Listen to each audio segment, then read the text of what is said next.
안녕하십니까. 4월 20일 토요일 말씀 묵상 함께 시작하겠습니다. 이번 주말도 주님께서 주시는 그 크신 은혜 가운데서 온전히 주님과 함께 동행하시고 그 예배 가운데 주님을 만나시고 주님께서 주시는 그 기쁨 누리실 수 있기를 간절히 기도합니다. 오늘 본문은 누가복음 18장 31절부터 43절까지 말씀입니다. 누가복음의 길단락이 거의 끝나가고 있는데요. 이 본문을 통해서 주님은 어떤 분이신가? 그리고 그 주님을 모시고 있는 나는 누구인가? 이것을 확실하게 정립할 수 있는 시간이 되었으면 좋겠습니다. 그럼 먼저 말씀 보시겠습니다. 예수께서 12제자를 데리시고 이르시되 보라, 우리가 예루살렘으로 올라가노니 선지자들을 통하여 기록된 모든 것이 인자에게 응하리라. 인자가 이방인들에게 넘겨져 희롱을 당하고 능욕을 당하고 침뱉음을 당하겠으며 그들은 채찍질하고 그를 죽일 것이나 그는 3일 만에 살아나리라. 제자들이 이것을 하나도 깨닫지 못하였으니 그 말씀이 감추었으므로 그들이 그 이르신 바를 알지 못하였더라. 여리고에 가까이 가셨을 때에 한 맹인이 길가에 앉아 구걸하다가 무리가 지나감을 듣고 이 무슨 일이냐고 물은데 그들이 나사렛 예수께서 지나가신다 하니 맹인이 외쳐 이르되 다윗의 자손 예수여, 나를 불쌍히 여기소서. 앞서가는 자들이 그를 꾸짖어 잠잠하라 하되 그가 더욱 크게 소리질러 다윗의 자손이여, 나를 불쌍히 여기소서. 예수께서 머물러 서서 명하여 데려오라 하셨더니 그가 가까이 오매 물어 이르시되 내게 무엇을 하여 주기를 원하느냐? 주여, 보기를 원하나이다. 보라, 네 믿음이 너를 구원하였느니라. 곧 보게 되어 하나님께 영광을 돌리며 예수를 따르니 백성이 다 이를 보고 하나님을 찬양하니라. 이제 우리는 누가복음의 길단락, 예루살렘으로 가는 길단락을 거의 읽어가고 있습니다. 물론 이 길단락은 19장 28절까지 읽어가야 됩니다만은 다음에 삭개오 이야기까지 읽으면 거의 다 읽은 거라고 볼 수 있고 이제 11절부터 28절까지는 다음 단락과의 완충지대를 이루고 있는 부분이거든요. 여하튼 이렇게 제자도란 무엇인가, 예수님을 따르는 제자의 삶이란 무엇인가를 보여주고 있는 것인데 사실은 이것은 마가복음의 틀을 조금 이해할 필요가 있습니다. 공관복음, 마태, 마가, 누가복음은 마가복음이 가장 먼저 기록되었다고 보는 것이 다수설이죠. 아무래도 그것이 가장 설득력 있는 해석이고요. 마가를 보고 마태가 그리고 누가가 또 자기들의 여러 가지 자료들을 모아서 썼을 겁니다. 그러니 마가복음이 가르치고 있는 그 길단락을 어떻게 마태와 누가가 해석했는가 이것을 봐도 참 재미있는데요. 마가복음에서는 빌립보 가이사랴에서 베드로가 주님은 그리스도십니다 라고 고백한 이야기로부터 시작해서 맹인거지 바디메오를 만나는 이야기까지가 길단락이에요. 그 단락을 통해서 제자의 삶이란 이런 것이다 라고 선포를 해주고 이 맹인거지 바디메오야말로 제자도의 원형이다 라고 제시를 합니다. 앞에서 주님은 그리스도십니다 말로 고백한 그 베드로가 아니라 이 맹인거지 바디메오의 모습으로서 우리가 살아야 되지 않겠느냐 이렇게 말해주고 있는 거라고 한다면 마태복음에서는 빌립보 가이사랴에서 베드로가 주는 그리스도시요 살아계신 하나님의 아들이십니다 라고 선포를 했고 그리고 길가에 있던 2명의 맹인이 나타나요. 2명의 맹인 증인이죠. 증인으로서의 맹인 2사람이 나타나서 오늘 본문 읽으셨던 것과 비슷하게 주님은 다윗의 자손이시다. 다윗의 자손 왕이시란 얘기죠. 다윗의 자손으로서 그 다윗의 왕조를 이으실 분이라는 이야기 아닙니까? 그러니까 처음부터 끝까지 예수님은 다윗의 왕조를 잇는 왕으로서 우리들에게 오신 분이시다라고 선포하는 것이 마태복음의 주 관심사예요. 그에 비해서 누가복음의 경우는 마가복음의 이야기를 많이 차용을 합니다만은 그래도 누가가 보기에는 이 사도들이 너무 멋있어요. 그러니까 이 사도들도 높여주고 그리고 맹인 거지가 아니라 삭개오를 그 뒤에 다시 배치시켜 가지고 세상의 이 차별, 맹인 거지는 경제적으로 사회적으로 차별을 당하고 있는 존재고 삭개오는 종교적으로 차별을 당하는 사람 아닙니까? 이렇게 사람과 사람의 차별, 사람과 사람 사이에 있는 그 장벽의 문제를 뛰어넘는 제자도의 모습을 보여주는 거죠. 그래서 이렇게 조금씩 다르게 본문이 설정되어 있다. 이런 것을 알고 읽으면 참 이 복음서가 비슷한 이야기를 하는 것 같지만 서로 조금씩 관심이 다르구나 하는 것을 알게 되면서 재미있게 성경을 읽을 수가 있습니다. 본문 보시면요. 12 제자를 데리시고 이르시되 보라 우리가 예루살렘으로 올라간다. 선지자들을 통하여 기록된 모든 것이 인자에게 응하리라. 선지자들을 통하여 기록되었다? 성경이죠. 성경의 모든 것이 예수님께 응할 것이다. 구약 성경에 기록된 모든 것이 예수님에 응할 것을 말씀을 하시면서 인자가 이방인들에게 넘겨져 희롱을 당하고 능욕당하고 침뱉음을 당하겠으며 그들은 채찍질하고 그를 죽일 것이나 그는 3일 만에 살아나리라. 이 예언을 하십니다. 그런데 제자들은 이것을 하나도 깨닫지 못하였다라고 되어 있어요. 왜냐? 말씀이 감추여서 그렇다.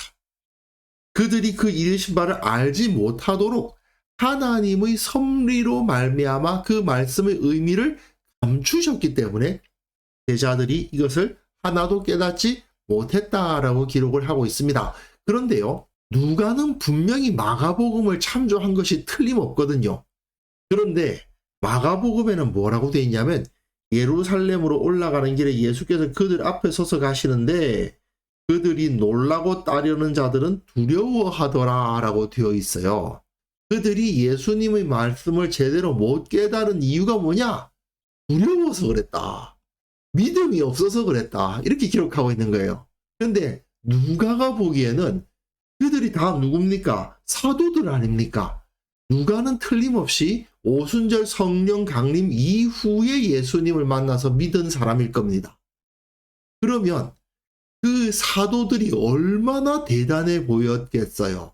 그에 비해서 마가의 경우는요. 이 사람은 베드로 따라다녔던 사람입니다. 베드로의 시종이나 다름없거든요. 그러니까 마가복음은 베드로의 복음서라고 봐도 됩니다. 베드로가 보기에는 그 사도들 맨날 싸우고 예수님 말씀 깨닫지도 못하고 누가 높니 누가 낮니 이러고 있고 무슨 일만 있으면 겁먹고 먹을 거 없으면 두려워하고 걱정하고 그런 모습이 막 떠오르는 거죠. 그러니까 베드로가 보기에는 우리는 정말 한심하다. 우리 제자들 예수님 따라다닌다고 따라다녔지만 정말 한심하고 바보 같았다라는 식으로 마가복음이 쓰고 있는 것 같은데 마가복음을 보면 정말 제자들이 좀 한심하거든요.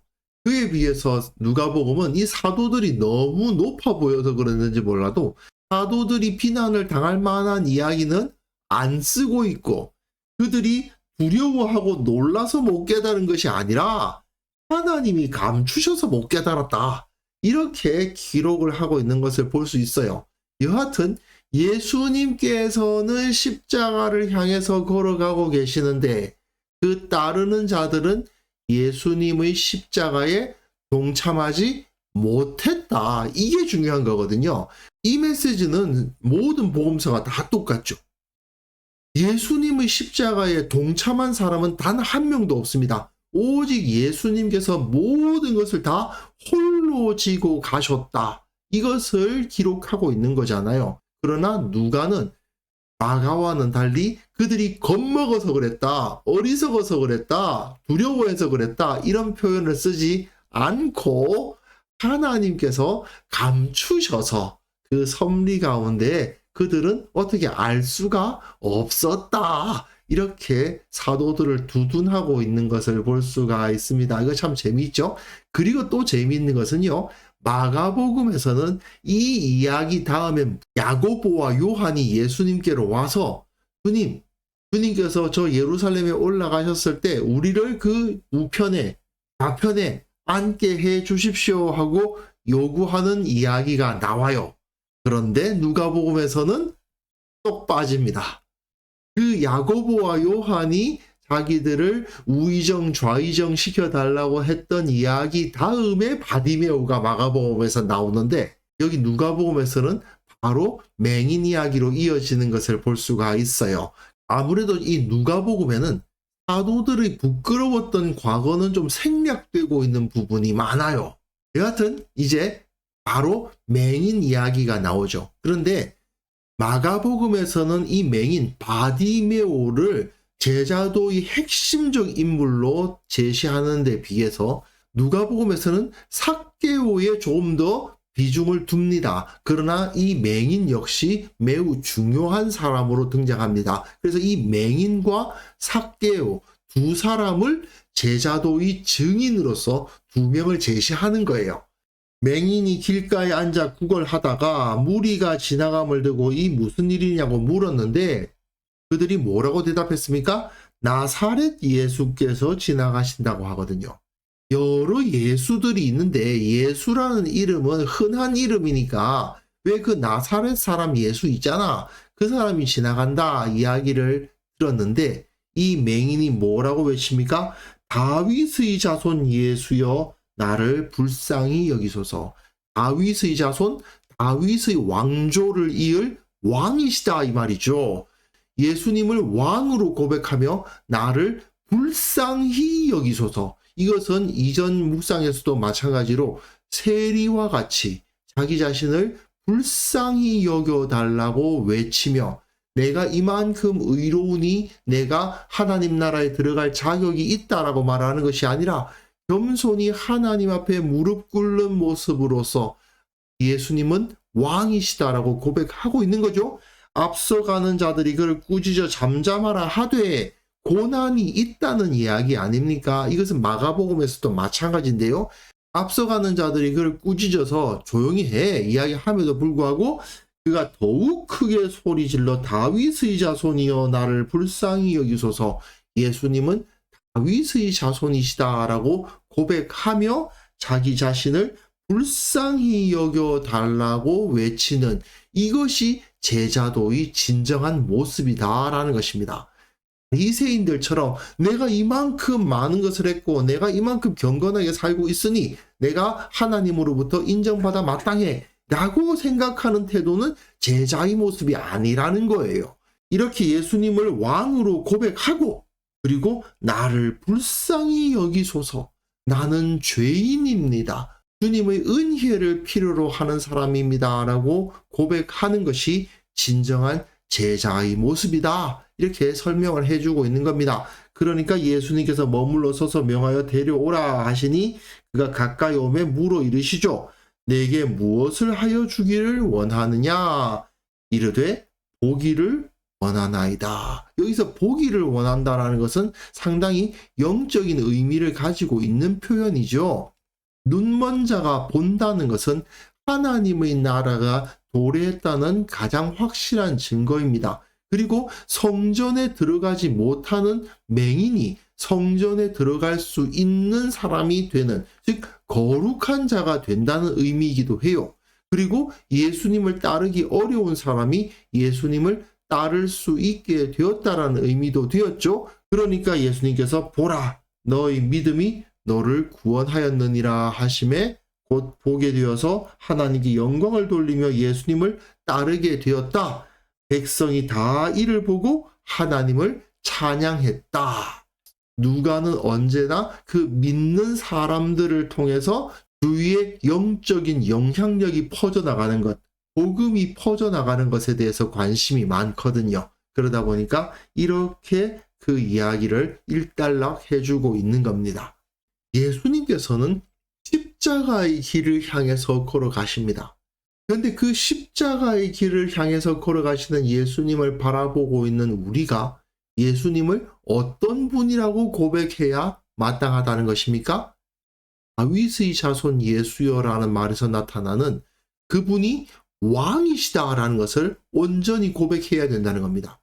왕은 좋은 옷을 입고 금으로 된 왕관을 쓰고 손에는 금으로 된 규 같은 걸 들고 있는 거 아닌가? 이렇게 생각하게 되는데 그렇지 않다는 것이죠. 오히려 침뱉음을 당하고 모욕을 당하고 채찍질을 당하고 죽임을 당하는 그분이 누가 보기에도 가장 비참하고 가장 초라했던 그 자리에 서셨던 그분이야말로 진정 우리의 왕이시고 우리는 그분께 가장 비참하고 가장 낮은 자리에 서셨던 그분께 충성을 바친다. 이것이 바로 제자의 모습이라는 겁니다. 그리고 또한 나는 어떤 존재입니까? 불쌍히 여김을 받아야 하는 존재이고 아직까지 보지 못하고 깨닫지 못하는 자이니 주님의 은혜로 말미암아 그 놀라운 하나님 나라의 은총을 받고 깨달을 수 있어야 한다. 나는 그런 존재다라고 고백하는 사람이죠. 내가 이만큼 능력이 있으니 나는 하나님으로부터 사랑받을 만한 존재야 라는 교만한 생각이 전혀 없이 나는 그저 구원받은 한 명의 죄인이고 나는 그저 주님의 은혜를 받지 않으면 안 되는 자임을 고백하며 늘 겸손히 주님을 섬기는 사람이어야 한다. 이것이 바로 제자가 마땅히 알아야 될 자의식이라는 것입니다. 그런데요, 제가 이런 말씀 드리면 당연한 것 아니냐. 그리스도인들은 주님 앞에서 늘 겸손하고 나 자신을 낮추는 거 그게 그리스도인들이 마땅한 모습 아니냐라고 생각하시곤 하는데 현실적으로 그렇지 않은 경우가 굉장히 많습니다. 제가 젊을 때 선교단체라고 있었거든요. 이렇게 제자 훈련을 시키고 선교하고 하는 단체가 있는데 그 단체 사람들끼리 이렇게 만나면요. 서로가 서로의 실력을 이제 평가하는 분위기가 생기는 경우가 있어요. 그 실력이 뭐냐 하면 성경 구절을 몇 구절 암송하고 있느냐입니다. 내가 60구절을 외웠냐, 180구절을 외웠냐 가지고 그 사람의 단계를 설정해요. 내가 몇 단계까지 성경 공부를 수료했느냐, 그게 이 사람의 계급이 되는. 물론 그 단체에 있던 사람들이 다 그랬다는 것은 당연히 아니고요. 그런 사람들도 있더라는 겁니다. 그 안에 있는 사람들도 자기들이 성경을 많이 암송한다고 해서 내가 예수님과 더 가깝다고 말할 수는 없다고 다 고백해요. 그럼에도 불구하고 그들 안에서는 그게 질서인 거예요. 더 많이 외우는 사람이 그렇지 못한 사람보다 더 훈련되고 더 주님의 사랑을 받을 만한 사람이라고 은연중에 생각을 해요. 일반 교회에서는 어떻습니까? 일반 성도들보다는 집사보다는 안수집사가 또는 권사가 그리고 장로가 이왕이면 목사가 하나님께 더 가까운 존재라고 느끼는 그러한 상황이 벌어지는 거죠. 말로는 그렇지 않다고 말하죠. 그런데 현실적으로는 그들 가운데 그러한 계급이라든지 높낮이가 있는 경우가 있는 겁니다. 그런데 우리는요, 철저히 이런 것들을 배제해야만 됩니다. 예수 그리스도 앞에서 모든 그리스도인들은 목사건 성도건 집사건 장로건 다 필요 없어요. 그들이 성경 구절을 몇 구절을 외우고 있고 성경 공부를 얼마나 했고 신학을 얼마나 공부했고 다 소용없어요. 전부 다 주님 앞에서는 그저 불쌍히 여김을 받아야 하는 죄인일 뿐입니다. 이걸 철저히 인식하고 나는 그저 주님 앞에서 불쌍히 여김을 받은 죄인이다. 주님께서 내게 은혜를 주셨을 뿐이고 나는 그저 주님께 감사할 뿐이고 나는 그저 주님의 이름을 높이며 찬양할 뿐이다 라고 고백하며 겸손히 섬기는 자들, 그것이 바로 진정한 제자의 모습이라는 것을 우리는 철저히 우리의 생각과 행동과 우리 뇌리의 깊이까지 이것이 다 젖어들 수 있도록 해야만 될 것입니다. 그래서 이 시간 함께 기도하실 때에는요, 주님께서는 이 세상의 영광, 높아지는 영광 추구하지 않으셨다. 십자가를 향해서 걸어가셨는데 내가 십자가를 향해 걸어가신 주님 뒤따른다고 하면서 내가 교회에서 높아지겠다고, 내가 좀 더 인정받겠다고, 내가 좀 더 다른 사람들 앞에서 드러나 보겠다고 이렇게 생각할 수 있겠는가? 철저히 나는 그저 주님의 제자답게 주님 앞에 무릎 꿇고 불쌍히 여겨 주옵소서, 이러한 마음으로 살아가게 하옵소서. 우리 교회 모든 성도들 그러한 세상적인 영광 추구하지 않도록 도와주시고 오직 십자가의 영광만 바라보게 하옵소서. 함께 기도하는 시간 가졌으면 합니다.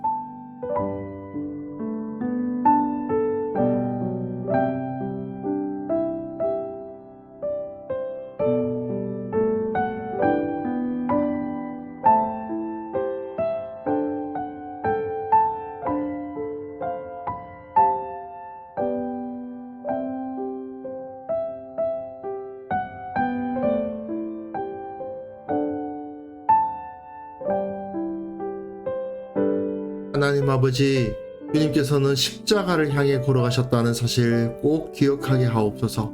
힘을 가지고 권세를 부리는 분을 왕으로 모신 것이 아니라 십자가를 지신 분을 우리 왕으로 모시고 있다는 사실 기억하게 하시고, 내가 그분께 충성을 바치는 자임을 절대로 잊지 않으하며 오직 십자가의 길을 걸어가는 자 될 수 있도록 도와주옵소서. 주님의 제자는 세상적으로 높임을 받는 것이 아니라 세상의 유명세를 누리는 것이 아니라 오히려 이 맹인 거지처럼 주님의 불쌍히 여김을 받는 자임을 반드시 잊지 않도록 도와주옵소서. 우리 교회의 모든 성도들이 이 마음 잃어버리지 않도록 도와주시고 세상의 영광을 추구하는 자들이 아니라 오직 십자가의 영광만을 바라보는 공동체 될 수 있도록 은혜 위에 은혜를 부어주옵소서. 주님, 특별히 내일 드리는 그 예배 가운데 주님의 임재하심이 있기를 원합니다. 십자가를 통해서 얻으신 그 영광이 얼마나 놀랍고 찬란한지 우리가 깨닫는 시간이 되게 하여 주옵소서. 주께서 우리를 위해 모든 것을 주심으로 말미암아 그 영광 가운데 들어가셨음을 기억하며 나도 주님의 뒤를 따라 나아가겠다 고백하며 주님 앞에 결단하는 그러한 예배 시간 만들어 주옵소서. 아버지, 오늘 하루 우리가 살아가는 모든 삶 가운데서도 주님께서 주관하여 주시고 주님의 모범을 따라서 사는 하루 보낼 수 있도록 도와주시기를 원하옵고 예수님의 이름으로 기도합니다. 아멘.